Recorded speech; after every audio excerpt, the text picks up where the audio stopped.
Hi guys! Naglalabon pala ako ng mani. Bumili ako ng mani guys. Ayan. Mas masarap daw yung nilagang mani kaysa doon sa mga prito. Ayan guys, kasi wala masyadong mantika. Ayan.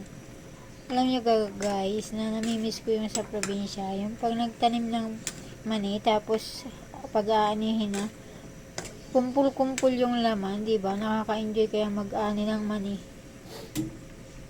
Tapos hinihiwala yung mga mura. Yung mura, yung mga batang mani. Tapos ito yung hinihiwalay din yung medyo matitigas. Ayan guys. Inunahan talaga kami noon.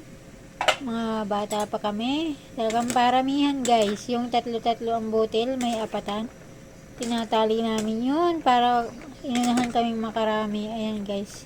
Lagyan ko yan ng asin para mas malasa. Nakakamiss yung mag-ani ka ng sariling tanim naman eh. Ayan, dangan lang at wala na guys. Wala na tayo sa probinsya, kaya ayan, bumibili-bili na lang tayo. Pag may pambili, ayan, lalaga ko lang siya guys.